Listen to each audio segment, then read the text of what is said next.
Glória a Deus. Mais uma semana se passou, quase chegando o Natal. Para a honra e glória do nome do Senhor, chegamos até aqui. Bem, é com muita alegria que hoje eu venho falar o que é Evangelho na origem. É um tema um pouco assim delicado, porque o que eu vou falar vai chocar um pouco. Porque vai de, como é que eu posso dizer, vai contra aquilo que a gente entendeu até hoje. Não tanto, porque a mensagem da graça, ela está escrita nas entrelinhas da Bíblia. E o que Deus tem dado através das minhas mensagens, que é a graça, que Deus está falando da graça genuína, que é a profundidade do amor dele, ele tem lido as entrelinhas da Bíblia. Porque é aquilo que ele fez nos bastidores. É onde está o verdadeiro relacionamento de Deus com a igreja. É na profundidade do amor dele. A graça, que não começa na cruz e não termina na cruz. Começa antes da fundação do mundo e vai por toda a eternidade. Até na eternidade será graça. Sempre será graça. Porque não temos como obrigar a Deus a manter a gente vivo, manter a igreja viva, né? A gente vivo e cheio de saúde, de alegria, de paz. Ninguém tem como obrigar Deus a isso. Ele vai fazer deliberadamente, ele vai fazer porque ele é bom, porque ele é fiel, porque ele é justo, porque ele é misericordioso, porque ele é manso e humilde de coração. Então a graça vai se estender por toda a eternidade. Não vai terminar quando a igreja for arrebatada. Tudo é graça. Tudo é a profundidade do amor de Deus. A graça é a profundidade do amor de Deus aplicada, desenhada para nós. Certo? Então eu vou falar hoje o que é Evangelho na origem. Na Antiga Aliança, a Antiga Aliança, ela é o antônimo da Nova Aliança. Tudo na vida é feito de antônimo.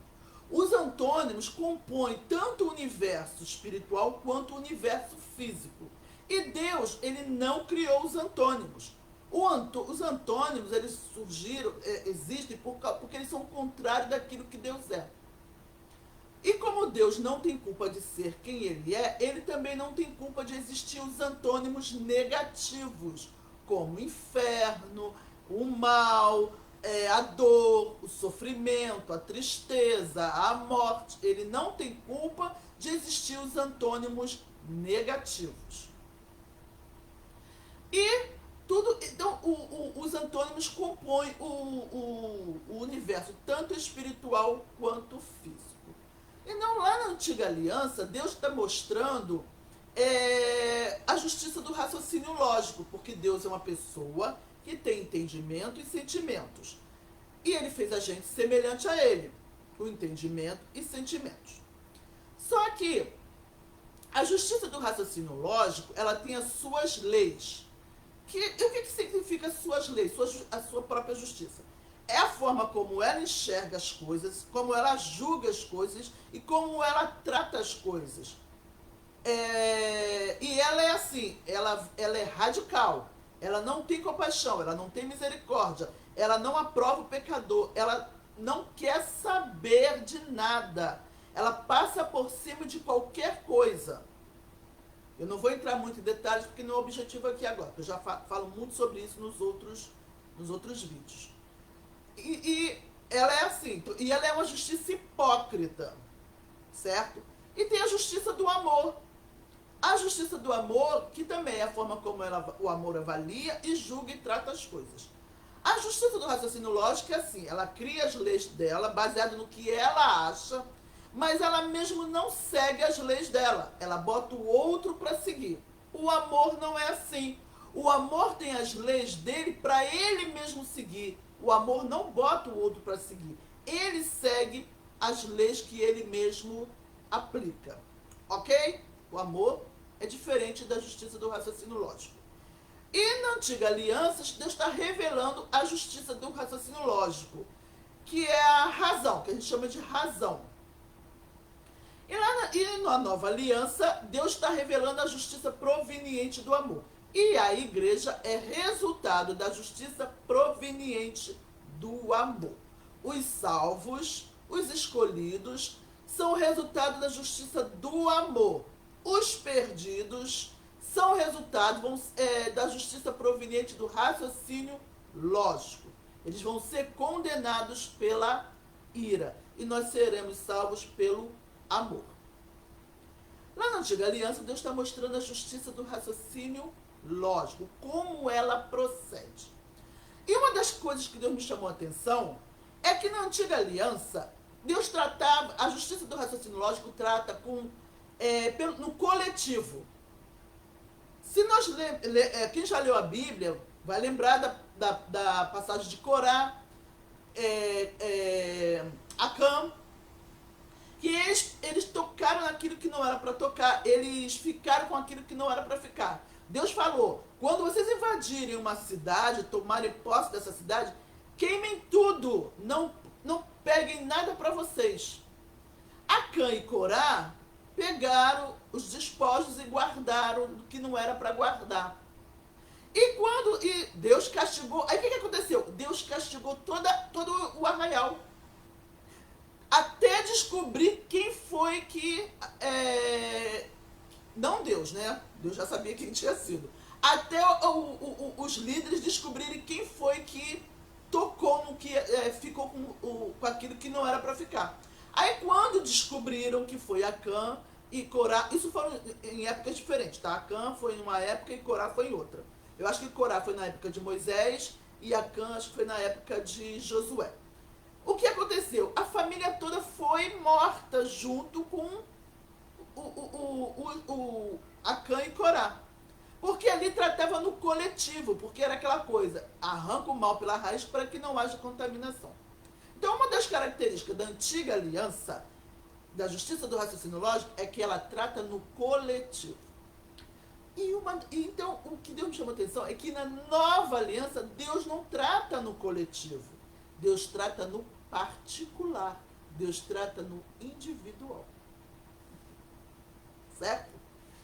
É uma das características da nova aliança.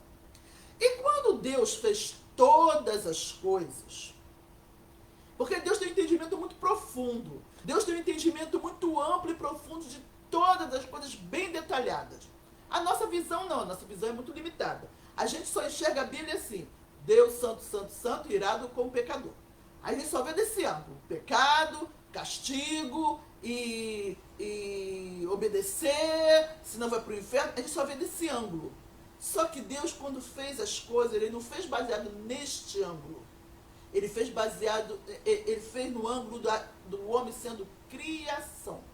Quando Deus fez todas as coisas, quando Deus preparou todas as coisas, orientado pela sabedoria dele, como ele deveria fazer para cumprir aquilo que o caráter dele exigiu, ele fez olhando o homem como criação, com característica de criação, dependente do Criador.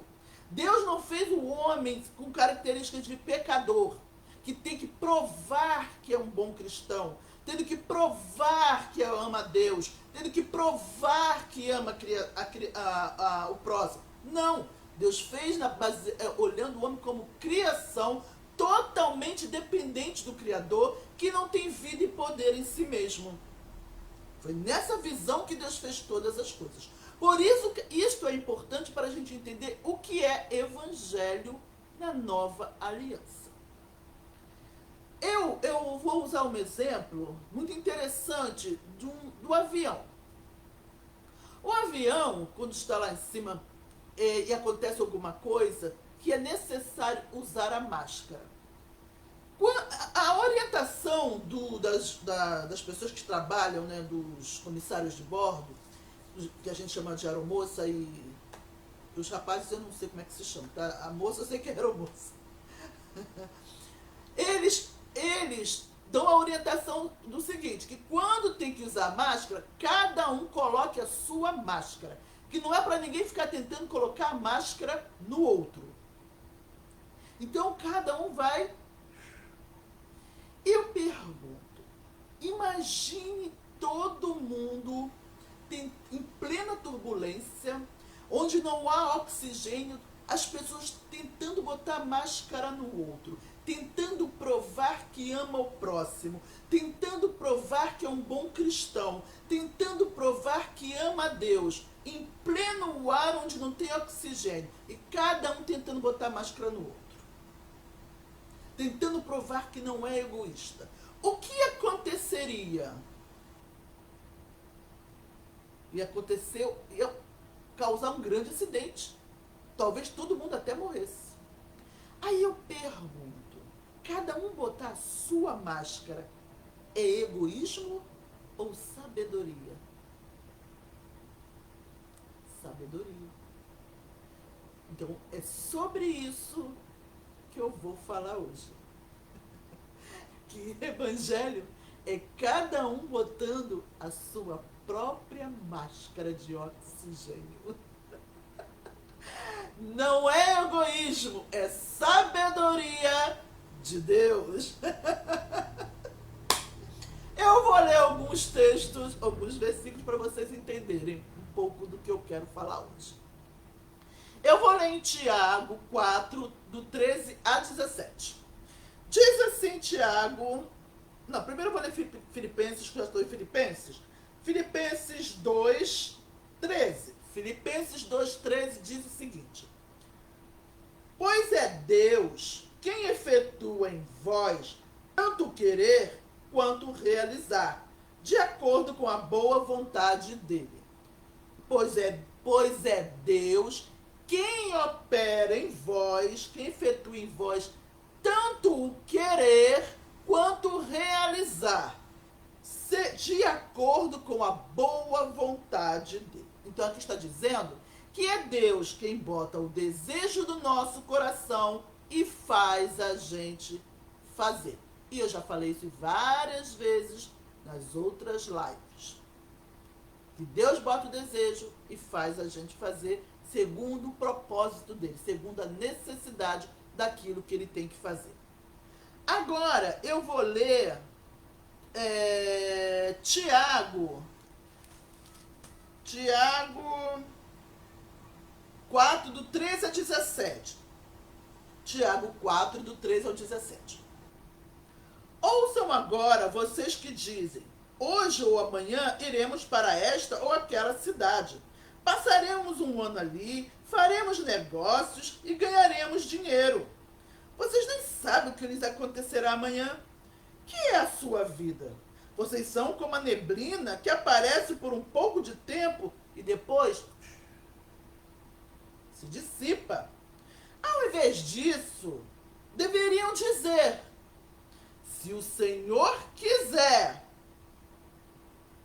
viveremos e faremos isto ou aquilo.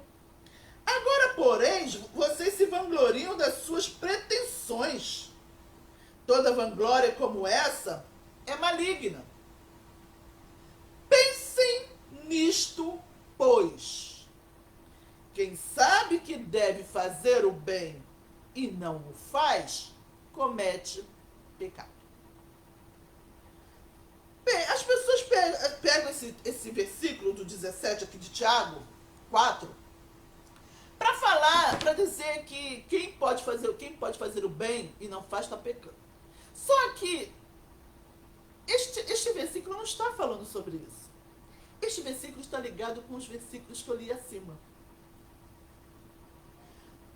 E com o Filipenses 2,13. Aqui diz assim, ó: amanhã eu farei isso, eu farei aquilo, vou fazer bons negócios, vou prosperar. Aí diz assim, ó: você não sabe nem o que vai acontecer amanhã. Que é a sua vida? Você é como uma erva, você é como uma neblina que aparece e depois se dissipa. Então vocês têm que dizer: se Deus quiser, amanhã eu farei isso, viveremos, tem que estar vivo, viveremos e faremos isso e faremos aquilo. Então, se vocês reparar, está concordando com Filipenses 2,13. É Deus quem opera em vós tanto querer quanto o realizar. Se Deus quiser, ó, o querer, amanhã viverei e farei isto e farei aquilo. Então, Deus, se Deus quiser, ele vai colocar o desejo, se ele quiser, ele vai botar o desejo no meu coração e vai fazer eu fazer. Certo? Aí aqui embaixo, quando ele fala, se você sabe que pode fazer o bem e não faz, está pecando, é como, não é que Deus está fazendo isso, mas eu vou falar essa palavra para vocês entenderem o que eu quero dizer, o que Deus está querendo dizer aqui. Eu acho essa palavra mais apropriada de uma maneira assim, mais rápida para vocês entenderem. É como se Deus estivesse ironizando. Mais ou menos isso. Ah, então já que vocês têm o poder sobre o amanhã, de vocês vão fazer e vão acontecer, ó, se você sabe que pode fazer o bem, já que você sabe o que vai acontecer amanhã, né? Que você vai fazer, vai prosperar, já que você sabe. Então, se você sabe que pode fazer o bem e não faz, está pecando. Ele está como se estivesse fazendo um alerta para nós, que nós mesmos estamos nos condenando.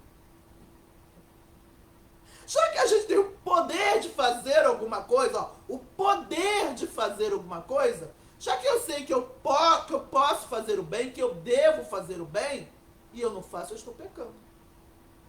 Mas porque a gente não tem poder de fazer o bem, a gente não tem poder sobre o amanhã, e a gente não tem poder de fazer o bem. Porque agora eu vou ler em Tiago 1:17. Não, mas antes disso, como a palavra de Deus Deus já falou em vários versículos. O bem que eu quero fazer, este eu não faço. Mas o mal que eu não quero fazer, este eu faço. E Deus também fala em outra parte, que eu não vou procurar aqui, porque senão vai ficar muito longo. Não há um justo sequer, não há quem faça o bem. O ser humano não tem poder de fazer o bem. O ser humano tem conhecimento do bem, mas não tem poder para fazer o bem. Na verdade, o ser humano tem conhecimento de que existe o bem. O ser humano não tem poder. Na verdade, o ser humano não conhece o bem. Eu não vou falar sobre isso agora, tá bom? Mas o ser humano sabe que existe o bem, mas o ser humano não tem discernimento do que é o bem. Tá bom? Portanto, o ser humano nós não temos o discernimento do que é o bem e nós não temos o poder de fazer o bem. Porque se a gente não tem discernimento do que é o bem, como é que a gente também vai ter poder de fazer o bem? Só Deus tem poder de fazer o bem. E o que é poder de fazer o bem? Primeiro temos que entender o que é poder de fazer o bem. Poder de fazer o bem não é dar cesta básica, não é fazer abaixo-assinado, fazer manifestações, e abrir ONGs. Isto não é poder de fazer o bem. Poder de fazer o bem é evitar que o mal aconteça. Para uma pessoa só? Não. Para todas as pessoas. Nenhum ser humano tem poder de fazer isso. Eu estava até conversando com uma amiga minha falando sobre isso. Aí eu falei sobre as crianças, eu ia falar sobre as crianças abortadas. Aí ela falou assim, aí ela pensou que eu estivesse falando das crianças nas ruas. Aí ela falou assim, eu vejo, me dói ver essas crianças nas ruas, eu queria abrir uma ONG para tomar conta dessas crianças, tirar elas da rua. Eu falei, mas isso aí não é o poder de fazer o bem. Poder de fazer o bem é fazer com que todas as crianças vivam felizes com seu pai e sua mãe, sem precisarem fugir de casa ou sem precisarem trabalhar. Isto é o poder de fazer o bem. Todas as crianças. Aí ela falou, é isso mesmo, tem razão. Então ninguém tem poder de fazer isso. Ninguém tem poder de evitar que o mal aconteça para todas as pessoas. E eu vou falar uma coisa para vocês, nem Deus tem esse poder. Como assim, Isabel? Não tem, porque o inferno tem que existir. Alguém vai ter que ir para o inferno, por causa dos antônimos. Então nem Deus tem o poder de fazer o bem para os escolhidos. Deus tem o poder de fazer o bem para os escolhidos. Porque, infelizmente, não tem o poder de fazer o bem para todos. Porque tem um inferno. Tem que existir os perdidos. Então, se nem Deus tem o poder de fazer o bem para todos, porque existem os antônimos, tem que ter os perdidos, a saber o que é o amor, o que é a salvação, tem que ter os perdidos. Como é que nós, seres humanos, temos o poder de fazer o bem? Não temos, tá bom? Então, igreja, nós não somos egoístas, porque nós não temos o poder de fazer o bem. Se Deus tivesse se colocado debaixo da justiça do raciocínio lógico dele, ele seria egoísta, porque ele tem o poder de fazer o bem, tá bom? Mas aí ele ia exterminar todo mundo. Por isso que ele não se colocou debaixo da justiça do raciocínio lógico. Porque pelo menos para os salvos, para os escolhidos, ele vai ter o poder de fazer o bem. Certo?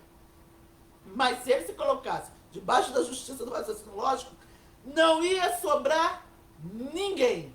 Então ele seria egoísta. Mas nós não somos egoístas. Quem é egoísta, quem Deus vê como egoísta, é a nossa justiça do raciocínio lógico, como a dele também. Certo? Então, para Deus, a criação é inocente. Para Deus, a criação não é perversa. Para Deus, a criação, o homem não é egoísta. Para Deus, o homem não é perverso, não é mau, não é hipócrita, não é mentiroso, não é imoral, não é assassino. Para Deus, a criação é inocente. Quem é tudo isso para Deus é a nossa justiça do raciocínio lógico, tá? Que é semelhante a dele. Por isso que ele não se colocou debaixo da dele. Ele se colocou debaixo da justiça do amor.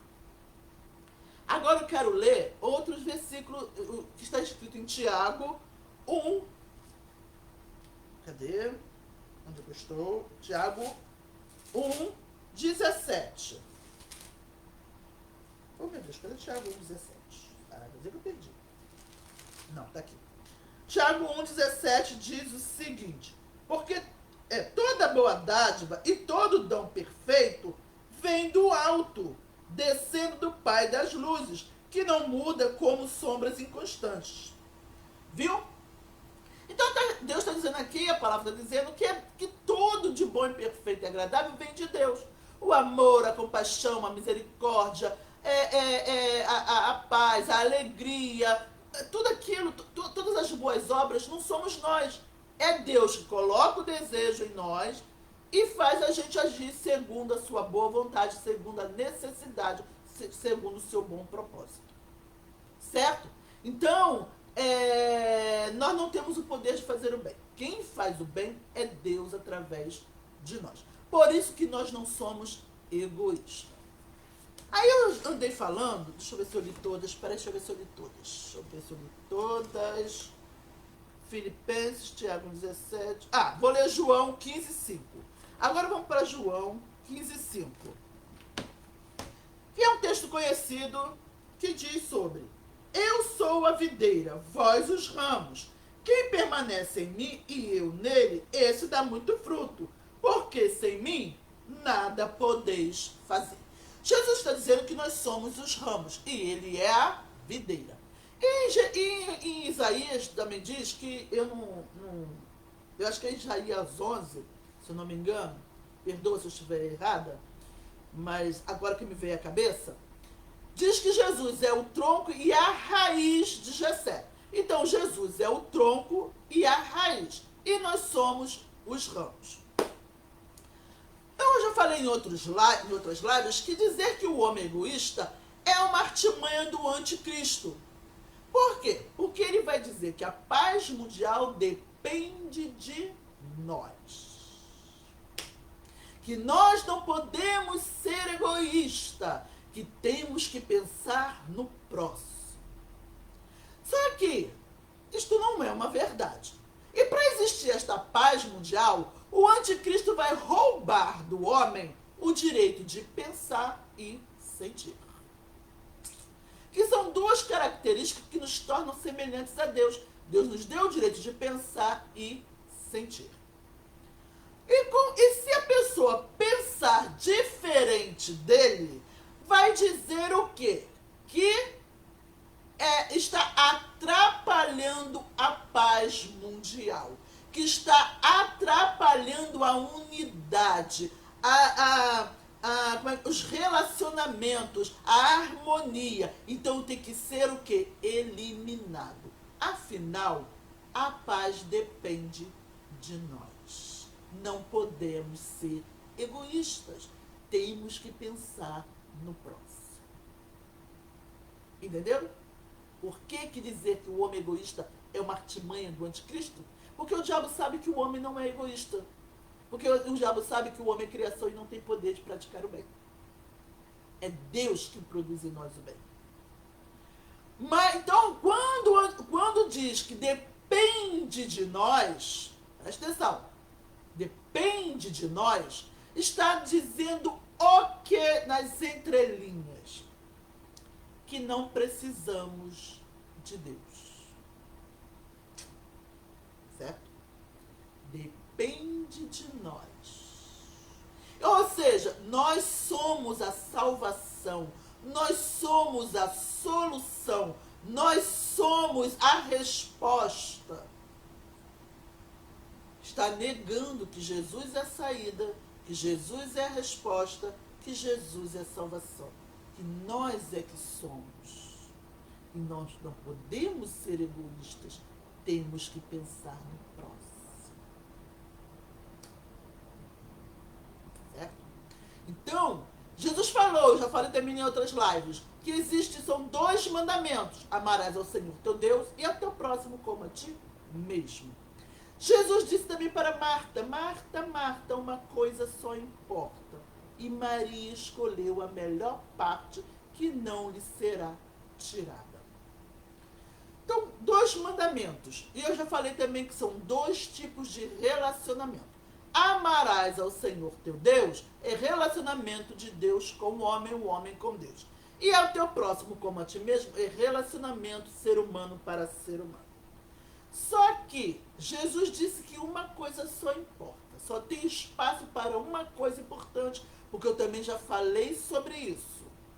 Só tem espaço para uma coisa importante.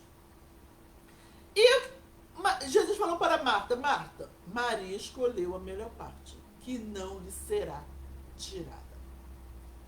Então, Marta representa ser humano para ser humano. Lembra que ela estava atarefada com muitos afazeres? Lembra? Que ela estava tentando servir. Lembra que ela estava atarefada? Então, Marta representa ser humano para ser humano. O homem como servo, ser humano para ser humano. Maria representa ser humano para Deus, Deus para ser humano. E Jesus disse, Maria escolheu a melhor parte e não lhe será tirada. Por quê? Porque como eu já falei também em outras lives, o relacionamento, o fruto do Espírito é para nós. É para nos curar, é para nos tratar. Que isto aqui é reflexo disso aqui.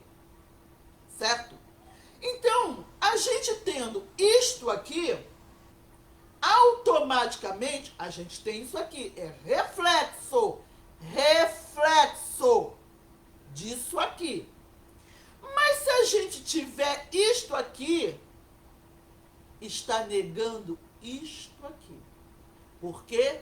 Porque depende de nós.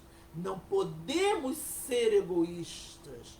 A paz mundial depende de nós. Então está dizendo que não precisamos disto aqui. Compreenderam? Por que a artimanha do anticristo vai dizer que o homem é egoísta?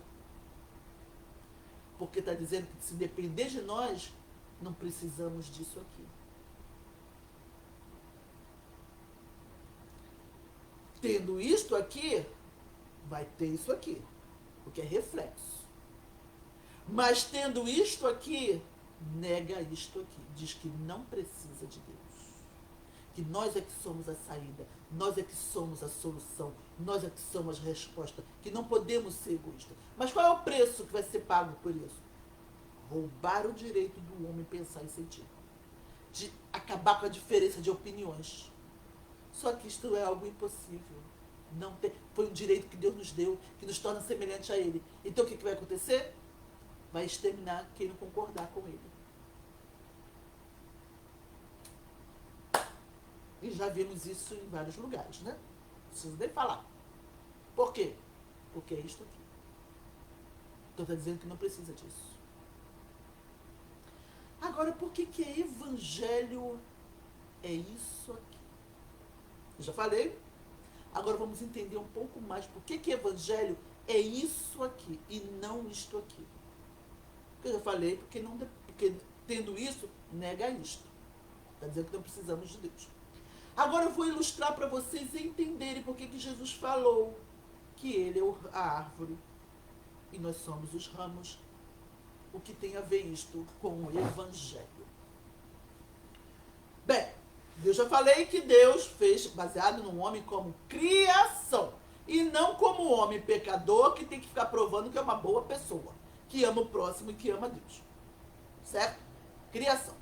Também já falei em outras lives que a criação depende do seu Criador. Precisa estar ligado, como se fosse uma transfusão de sangue, recebendo a seiva da vida. Então, e Deus ele trabalha na Nova Aliança individualmente. Cada um de nós, tá? É criação dependente do seu Criador. Vamos lá. Ramo com ramo. Se fosse isso aqui, tá? Se fosse dependesse de nós, seria isso aqui. Vamos supor que isso aqui sejam ramos. Ramo ligado no ramo. Isso aqui. Tá? Depende de nós. Não podemos ser egoístas. Então vamos lá. Vamos imaginar que a minha mão seja ramo ligado no ramo. Ramo ligado no ramo. Eu pergunto, ramo ligado no ramo fica vivo? Se não estiver ligado no tronco, não, morre, não é? Porque não recebe a seiva da vida.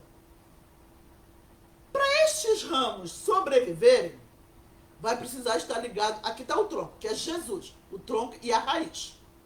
Para esses ramos viverem, vai ter que estar ligado no tronco. Só que é ramo ligado no ramo. Para eles viverem e receberem a seiva, vai precisar estar ligado no tronco. Olha só o que acontece se for isso. Ramo ligado no ramo. O que aconteceu? Está dando para entender o que eu quero dizer?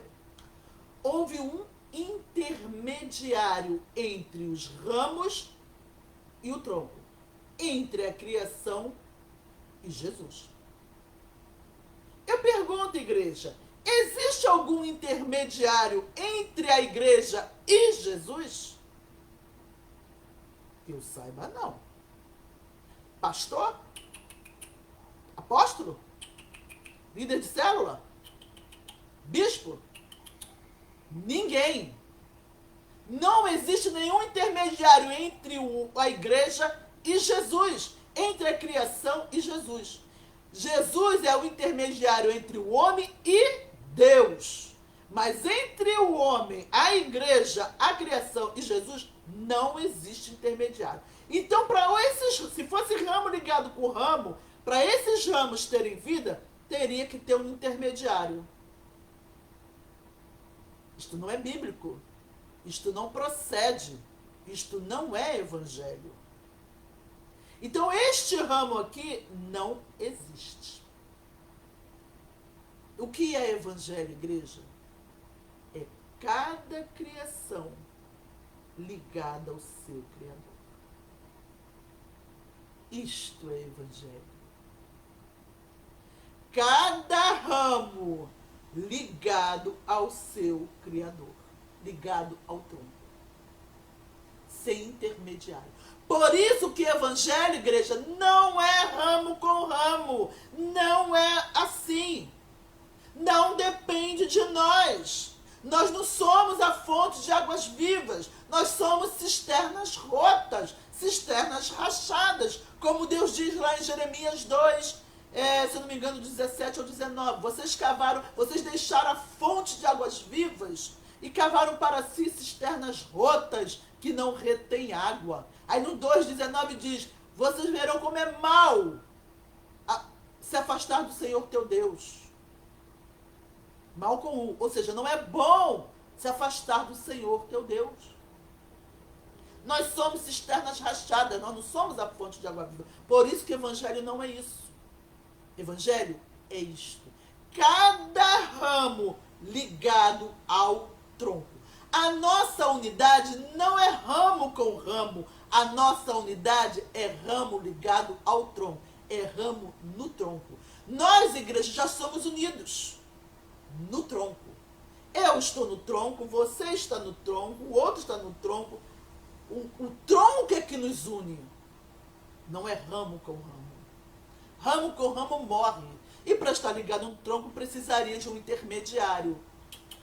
Não existe esse intermediário. Por isso, que evangelho é ramo ligado no tronco. Não é ramo ligado no ramo. Evangelho é isso. Cada um de nós ligado ao Criador. Compreenderam o que é evangelho? Por que é evangelho? É isto? Se nós tivermos isso, vai refletir isso. Um com os outros. Mas, se for ramo com ramo, diz que está negando isso. Está dizendo que não precisamos de Deus. Porque depende de nós. Não podemos ser egoístas. Temos que pensar no próximo. Então está dizendo que não precisamos de Deus. Porque depende de nós. Compreenderam? Por que evangelho é isso e não isso? Não é egoísmo, igreja. É sabedoria de Deus. Porque você é criação. Eu sou criação. Cada um de nós tem que estar ligado no Criador. Não existe intermediário entre o ramo, a igreja e Jesus. Jesus é o tronco. Se Jesus não fosse o tronco, não fosse a raiz, tudo bem. Mas ele é o tronco e ele é a raiz. Por isso que não pode ter esse intermediário, não pode. Não tem nenhum intermediário entre você e Jesus. Por isso que não é ramo com ramo, é ramo no tronco.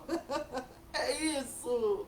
Isso aqui é reflexo. Então o fruto do Espírito é para nós, não é para o outro. É para nos curar, é para nos tratar. Isto é evangelho. Cada um de nós ligado ao Criador, tendo uma experiência particular com o seu Criador.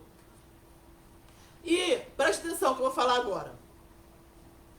Por que não, às vezes a gente fica na dúvida, né? Nos países que é proibido entrar com a Bíblia, as pessoas entram. Aí a gente questiona, é errado, é pecado, não é contra a lei, por que invade? Levam as Bíblias contrabandeando? Porque não, para Deus não existe isso. Sabe por quê? Porque nada nem ninguém pode impedir que a criação se volte para o seu Criador. Não existe lei no mundo que possa impedir da criação voltar para o seu Criador. Ninguém pode impedir do homem se aproximar da criação voltar para o seu Criador. Ninguém. Não existe lei, não existe nada que seja maior do que isso. Por isso que não existe essa coisa, é errado. Não, não é errado. Para Deus não existe essa lei. Nada pode impedir de você se aproximar do teu Criador. Eu me ligar ao meu Criador. Esta lei, esta verdade espiritual é suprema. Por isso, igreja, o evangelho vai crescer. E eu não vou falar mais porque que Jesus disse que veio trazer a guerra. Quando eu vires falar de paz, vem a guerra, vou deixar para outro, senão vai ficar muito longo. E eu quero detalhar para vocês entenderem um pouco mais. Ok? Então vocês entenderam o que é evangelho? Evangelho é isto. É cada um ligado no tronco. Nós já somos unidos, igreja. A igreja já é unida no tronco. Não é desta união que Deus está falando. Nós somos unidos no tronco, em Jesus. Nós já estamos ligados. Já existe comunhão entre nós. Não assim, mas cada um no tronco. Aí, olha só, eu ligada no tronco, sendo tratada. Você ligado no tronco, sendo tratado. O outro ligado no tronco, sendo tratado. O que acontece, igreja? Todo mundo vive com saúde, com paz, alegria, harmonia. Não é egoísmo, igreja, é sabedoria de Deus. Agora imagine, eu tentando botar máscara em você, você tentando botar máscara no outro. Olha que confusão vai ser.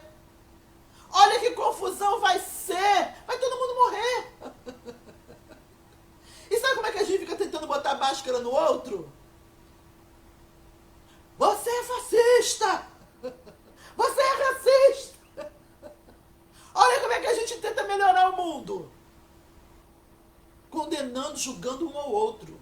Por quê? Porque a gente acha que depende de nós. É isso que acontece ramo com ramo, igreja.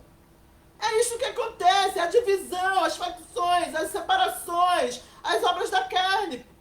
É isso que acontece, ramo ligado no ramo. Fica um tentando exorcizar o mal do outro, mas com ira no coração. A gente fala do mal do outro com ira no coração. A gente fica tentando trazer a harmonia, condenando o outro, julgando o outro. Por quê? Porque é ramo ligado no ramo. É dá isso. Das obras da carne. Agora imagine ramo ligado no tronco. Cada ramo ligado no tronco. Foi o que eu falei anteriormente. Cada um de nós vai ser tratado. Sem, não vai ter essas acusações. Você é fascista, você é racista, você é preconceituoso, você é isso. Não vai ter. Porque cada um de nós sendo tratado. Olha só. Não é egoísmo. Isso aqui não é egoísmo. Evangelho ser isso não é egoísmo. É sabedoria de Deus. Portanto, ramo com ramo, dá confusão. Amém? Eu espero que vocês tenham gostado. Eu amo a mensagem da graça. Gente, eu entendi muita coisa mesmo. E eu espero que